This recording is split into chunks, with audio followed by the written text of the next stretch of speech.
Hello TTI students, and welcome to another week of TTI Tech. For this week, we're going to talk about infographics.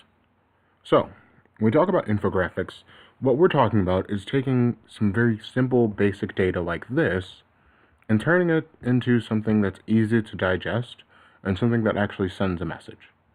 So right here, we have our final product for this week's exercise, which is a fully colored graph with some informational data at the bottom, an axis measure, a legend, as well as a title and some more informative information.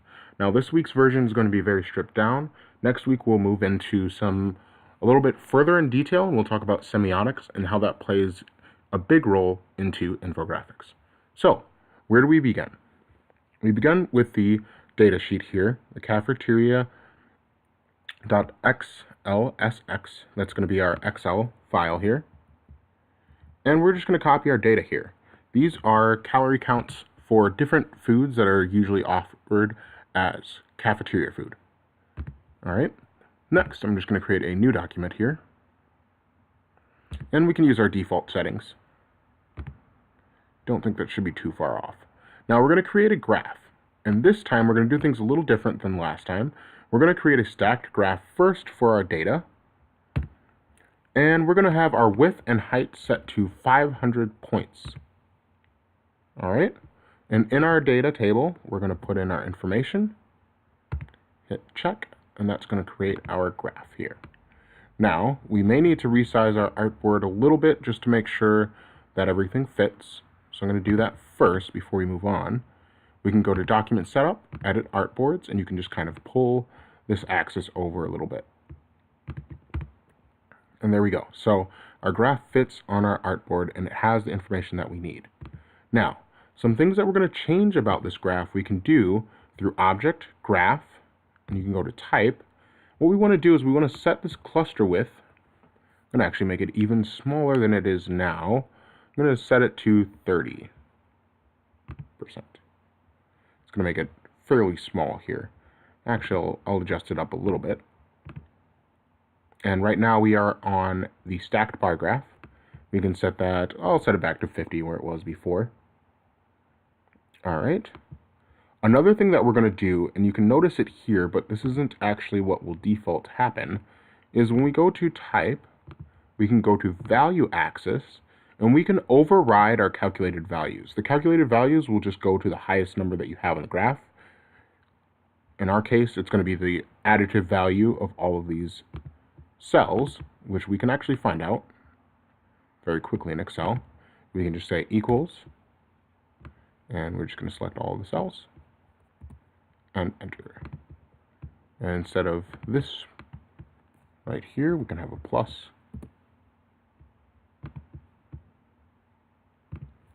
Actually, we do it with the sum, right? Equals sum of these rows. There we go.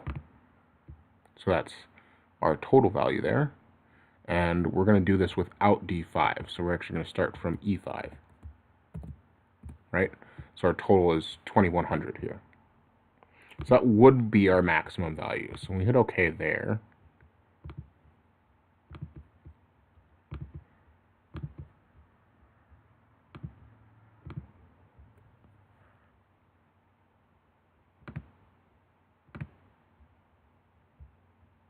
see. Well, as for right now, it's not going to change very much, but you should see it on your own graph when you do that. So I have it overridden to 2,500, and we have 5 divisions, so it's going to go up by 500 calories each time. All right. Next, I can actually change the color of each one of these. There's a really interesting trick with the direct selection tool here in Adobe Illustrator. What you can do is you can click on any object. If you hold Alt, you'll see a little plus sign. This is just saying we're going to add a bigger group each time. The second click, when you hold Alt, is going to work like the magic wand tool. It's going to select everything of the same color. So I'm going to change the color for cheeseburger. Let's see. Red works. We'll use red for cheeseburger. We'll use green for apples here. Use Granny Smith apples today. Coleslaw, for some reason, makes me think of the color blue. Use like a nice sky blue here. We'll go with a deeper green. Apples here.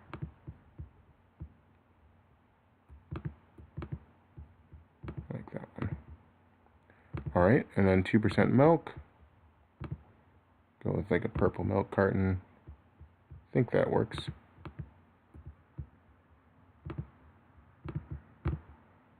And fries. Go with a nice orange or yellow golden fries there. Alright, so now we have our calorie counts for each of the foods. We can actually label our calorie axis with the word calories and change our font size to, let's say, 36 is a nice one. It's very easy to read here. And we can make our title. Our title is going to say, our cafeteria foods actually healthy? Question mark. Posing a question here.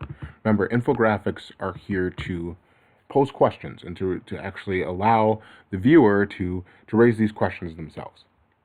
The next thing we're going to do is we're going to make what we call an overlay graph.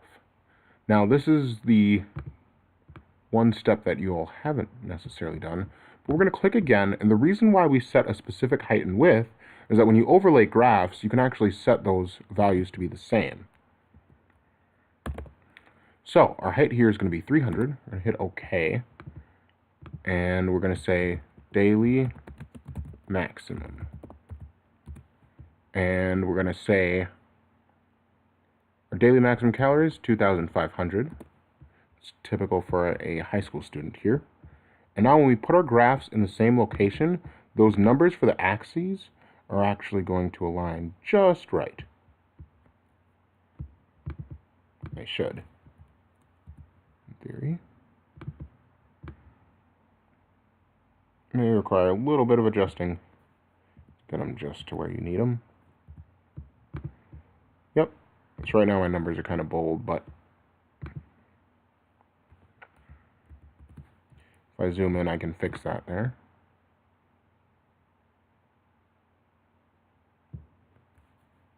There we go. Close enough.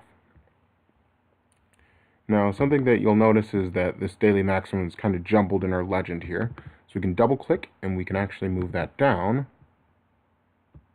Hide my layers here. Won't be doing too much with layers today, although you could organize all of this by layers. It will make the process a lot easier for you. So there we have our daily maximum, and we can change the color of our daily maximum. Let's set it to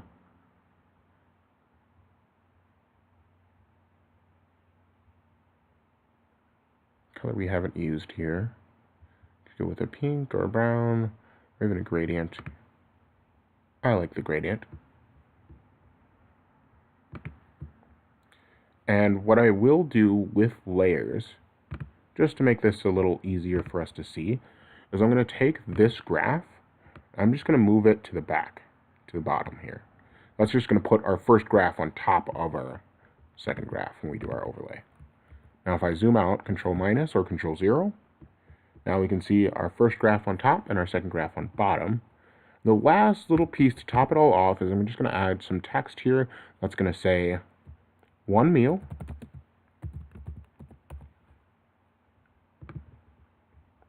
and that's this here. And I'm going to add some text that should say entire day. We'll make this text a little bit smaller just to differentiate between the two. And there we go. A provocative infographic here that really pushes home the fact that we're consuming more than half and almost the entirety of our calorie count in one school cafeteria lunch. So there you go. That's really the basics of infographics as it applies to Adobe Illustrator. Next week, we'll talk a little bit more about semiotics and how this applies when you're adding images to your graphs. All right, that's been all for me today. You all have a wonderful rest of your week, and thanks for tuning in.